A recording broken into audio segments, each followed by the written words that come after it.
Hello ladies, today I'm going to talk about Reconstruction, mostly the end of it. We're going to talk about the treatment of African Americans during Reconstruction. We're going to talk a bit about Ulysses S. Grant's administration as well. So taking a look at the cartoon here, if you look at the very top of it, it asks the question, slavery is dead? Is it really dead? It mentions the Emancipation Proclamation of 1863. We all know about that. The date at the bottom is 1866, which coincides with the date that Congress passed a Civil Rights Act that gave citizenship to freed black men, all freed blacks. And essentially we needed a constitutional amendment that would really kind of solidify that citizenship, and that's the 14th Amendment. But if you look at the right-hand side of the cartoon here, what are you seeing? You're seeing Lady Liberty. She's blindfolded. You're seeing a white man whipping a black man, a freed slave. He's not a slaver any longer, but he's still subject to the same type of treatment as when he was under slavery, and Liberty is blind to this, essentially. So we're seeing that there was certainly this type of treatment going on in the South to the freed slaves, even after slavery had ended, even after the Civil War had ended. So economically, we're going to find that the freedmen are in not so great an economic condition. They're really not elevated economically or financially to much of the status as they were during slavery, really. Now, at the end of the war, many freedmen expected reparations, not necessarily monetary payments, but land given to them, and this idea of 40 acres and a mule comes from that. So if you remember General Sherman, who blazed that path of destruction across Georgia, when he got to Savannah, he met with a group of black leaders there, and they recommended that freed slaves be given a plot of land along the coast of, plots of land along the coast of South Carolina and Georgia. And that would essentially be 40 acres for each of them, and then later a mule was kind of added to the mix. So this was Sherman's plan. He issued an order allowing that to happen, and then later when Andrew Johnson becomes president, he rescinds that order. And of course we know Johnson was, he was a Southerner, he was a slave owner, he had great sympathies with the Confederates, and so taking away their land and redistributing it to these former slaves was not something that he was going to put up with. So what ends up happening is that a lot of blacks can't get their own land. Whites won't sell them the land. They won't rent them the land in many cases. In many cases, they just didn't have the money to afford the land. So most of them ended up in one of two ways, either as sharecroppers, where they work a portion or a share of the owner's land. They get then a share in the harvest. So if it's cotton, they're going to get a share in the cotton, and they'll be able to sell that cotton. Sometimes they'd also be charged for housing on the owner's land. Some people ended up being tenant farmers, and they paid rent to the owner of the land and chose the crops to plant. So they had a little more independence in that respect. And you would see also a lot of poor whites ended up in these same type of situations as sharecroppers or tenant farmers. But also what ended up happening is that these people didn't make much of a profit. They often ended up in debt to the owners of the land, and they just found themselves in this cycle of debt, and they couldn't get away from this situation of being a sharecropper or a tenant farmer. Now in 1872, that presidential election, we're going to see Ulysses S. Grant is reelected. You can tell by all the blue on the map here, that's the Republican candidate Grant, who will win re-election in this campaign. Now, I've probably mentioned this before, Ulysses S. Grant was a really great general, but a pretty bad president. He was lucky in one respect. He was president during this period of great economic growth, and I say unprecedented economic growth because it's the type of economic growth the country had never seen before, but at the same time unprecedented corruption as well, and I have a few examples of that corruption listed here. So this Credit Mobilier scandal was when the railroad was given subsidies from the government to construct railroad tracks. Railroad lines, and a lot of that money, instead of going directly towards the construction, would go into the pockets of the railroad owners.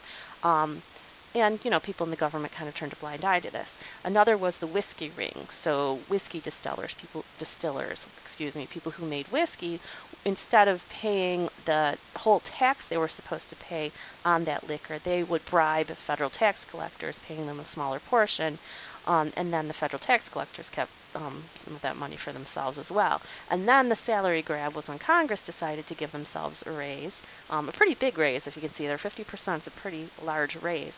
Most people in the working world don't get that type of raise, and also back pay for 2 years.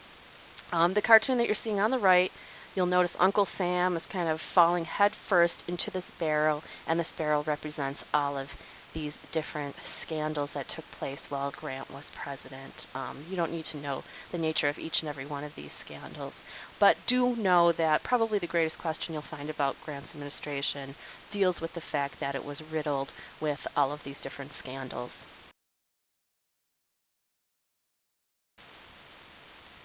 Of course, you've all heard of the Ku Klux Klan, or the KKK, which was founded in 1866 in Tennessee by Nathan Bedford Forrest, who was a former Confederate. And they would generally dress up, as you can see on the right in this cartoon here, they dress up in white sheets over their heads. They were trying to portray soldiers, dead Confederate soldiers, and most of the people in this getup were ex-Confederate soldiers, plantation owners, people who just after the Civil War were not allowed to vote, were not allowed to participate in politics at that time, but then they're finding that the freed blacks are given, many, many rights, and so they would use violence and intimidation to keep blacks from voting and being involved in the political process. And I'm sure you might have heard stories of burning crosses in people's yards or their front lawns to basically intimidate them. You can see also on the left in the cartoon is a member of the White League, which was another one of these groups. And you can see this African-American couple with a baby kind of cowering in fear. And it says worse than slavery. You also see on the very left of this shield that you see a black man hanging because these terrorist groups, which is essentially what they were, would use that type of intimidation and lynchings and killings even to keep people, from practicing their rights and their freedoms, essentially. And so again, it really was a terrorist group at the time. Now, as Reconstruction continues, the public begins to lose support for the program. A lot of that had to do with the corruption and the bad governing that was going on. A lot of it had to do with some difficulties in the economy. There was some high spending that was going to lead to high taxes. A lot of that spending was being utilized on the Reconstruction efforts. There was also a panic or a depression in 1873 that caused even greater hardships for people. Then, of course, you have the violence that's happening in the South as the troops continue to leave. White Southerners feel pretty much free rein to intimidate blacks, to keep them out of politics, to do things like lynchings, to taking justice into their own hands, to not allowing people to have their day in court, essentially, if they're accused for some sort of crime.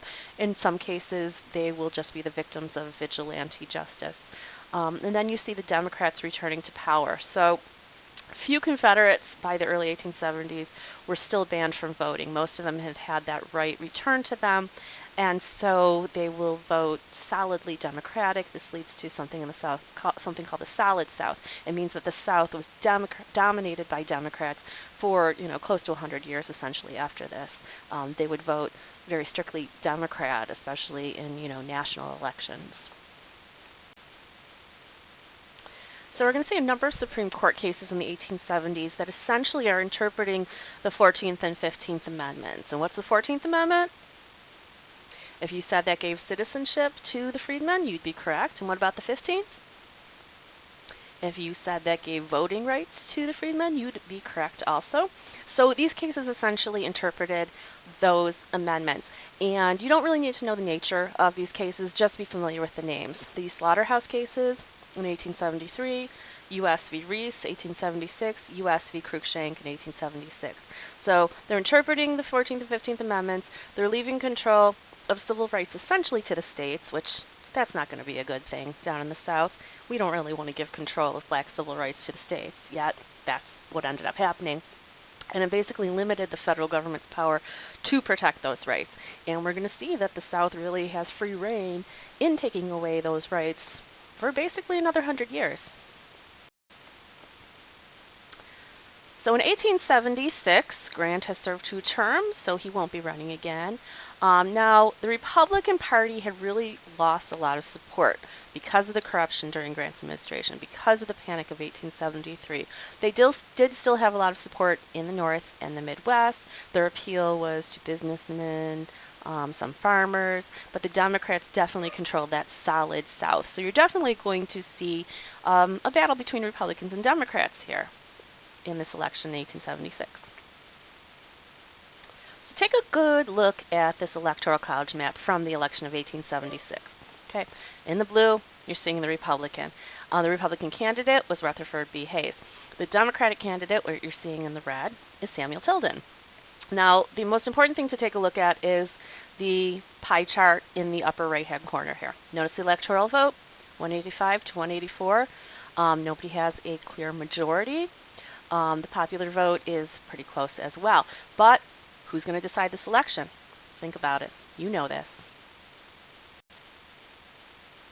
So as I mentioned, in the election, the 2 main candidates are Hayes, the Republican, Tilden, the Democrat. Tilden gets all of his support from that solid South. He won the popular vote, but not an electoral majority, not enough to be given the election. So the answer to the question on that last slide, which I'm sure you all knew, was that the election needs to be decided in the House of Representatives. So a compromise in the House handed the victory to Hayes, the Republican.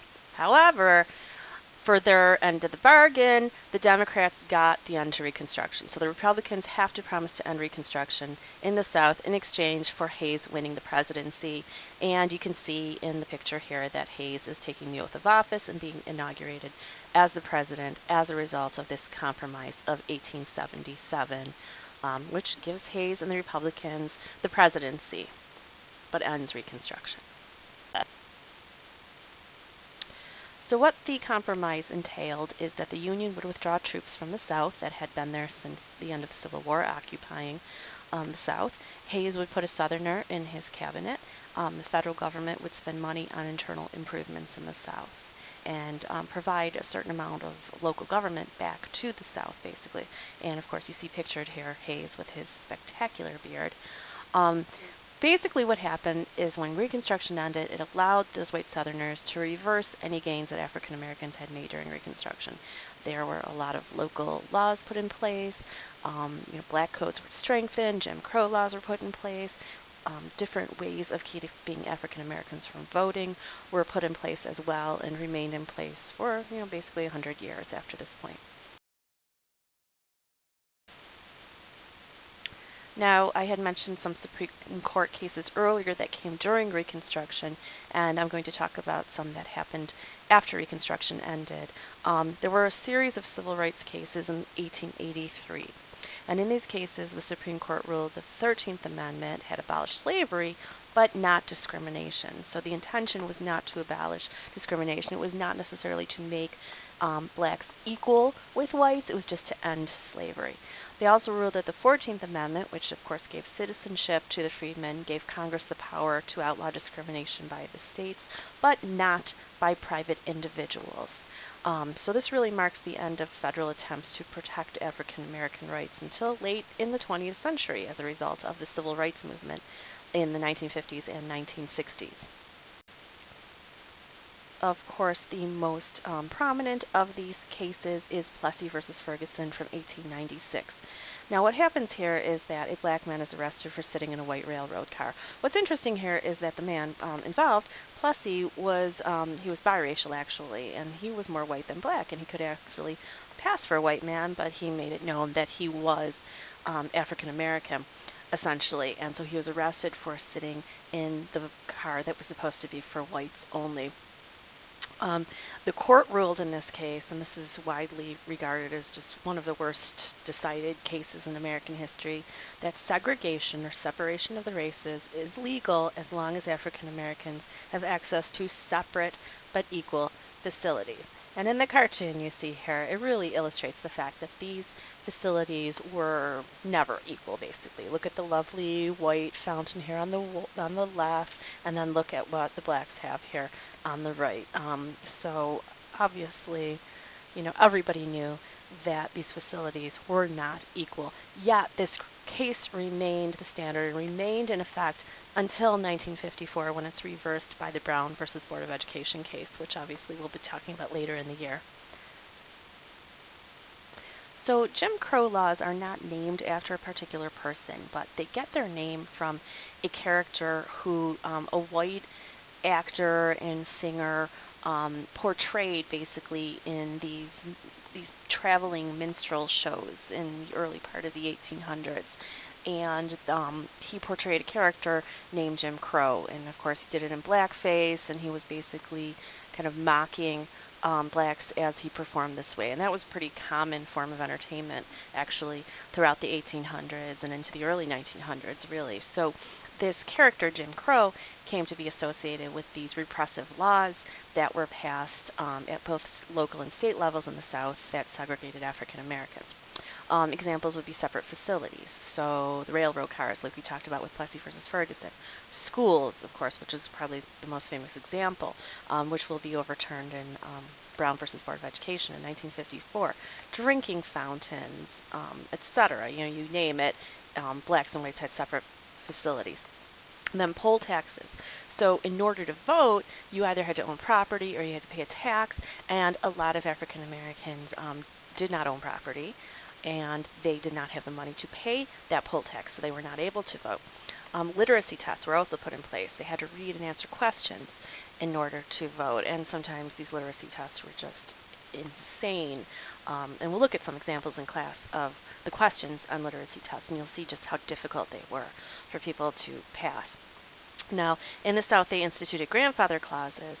So if your grandfather could vote in 1866, you could too. So this was to protect whites who couldn't pay the poll taxes or pass the literacy tests, and there were plenty of those as well, but they were able to get around all of these other laws that were passed so that they were able to vote and to take part in politics, whereas the rest of blacks in the South were not. And again, this continues until the Civil Rights Movement in the 50s and 60s finally ends that, the persecution and that discrimination. All right, so that is that's going to wrap it up for the end of Reconstruction for the treatment of African Americans in the South.